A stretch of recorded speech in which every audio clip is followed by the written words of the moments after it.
Le gouvernement vient d'annoncer de nouvelles mesures de restriction. La MDPH de la Haute-Vienne souhaite vous informer des mesures qu'elle a prises afin de maintenir son activité. Karine, vous êtes la directrice de la MDPH Haute-Vienne. On va voir avec vous les détails. Il était important pour la MDPH de maintenir son activité. Tout à fait. Donc la MDPH est très investie dans sa notion de service public et elle se doit donc d'assurer la continuité des services. D'autant plus que les personnes en situation de handicap qui sont au cœur de nos missions sont peut-être plus en difficulté ou en fragilité que d'autres dans le cadre de cette crise actuelle. Rentrons dans les détails.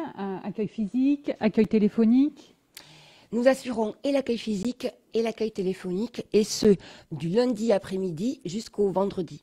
Donc au niveau des modalités, vous avez tous les renseignements sur le site de la MDPH, mais autrement c'est un accueil physique classique et un accueil téléphonique renforcé. Donc on vient de le dire, on peut venir à la MDPH, on peut téléphoner. Est-ce qu'il existe d'autres moyens de rentrer en contact avec cette structure? Nous avons la possibilité d'être joints sur l'adresse mail générique de la MDPH qui s'affiche sur vos écrans, ainsi que via la rubrique MDPH du site internet du conseil départemental. Et vous pouvez également déposer votre dossier de manière dématérialisée. Directement en ligne, en fait. C'est ça, c'est assez facile. Et pour les dossiers, qu'en sera-t-il? Alors nous avons l'ensemble du personnel qui continue à travailler. Donc nous avons privilégié bien entendu le télétravail avec des retours sur site réguliers afin d'assurer une continuité dans la gestion des équipes, notamment pluridisciplinaires. Une CDAPH qui continue à se mobiliser et qui décisionne autant que d'habitude. Donc nous traitons vraiment tous les dossiers comme en situation classique, on peut dire. En termes de délai de traitement, par exemple, actuellement, la MDPH Haute-Vienne, elle se situerait...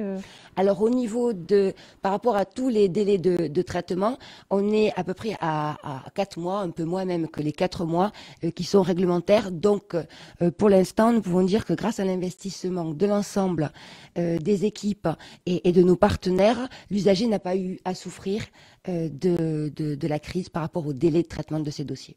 En sachant bien entendu que si jamais il y a une urgence quelconque, nous sommes toujours là au téléphone pour répondre à cette sollicitation. Il faut que les personnes sachent, le gouvernement a également pris des mesures très importantes concernant la continuité des droits. Oui, tous les droits en fait seront prolongés. Et ce, jusqu'au 1er juin 2021, ça correspond à la date de fin donc, de l'état d'urgence, et ce, même si vous n'avez pas déposé une demande de renouvellement. Merci Karine, on se donne rendez-vous pour une prochaine vidéo, apparemment, à très vite. Oui, nous allons tourner des vidéos sur des sujets qui intéressent les usagers. Donc, on va s'atteler à faire ça régulièrement, mais pour ça, n'hésitez pas à nous poser des questions, ou en tout cas des thèmes que vous souhaiteriez que nous abordions dans ce schéma-là et sur notre boîte mail. À très vite. Prenez soin de vous. Au revoir.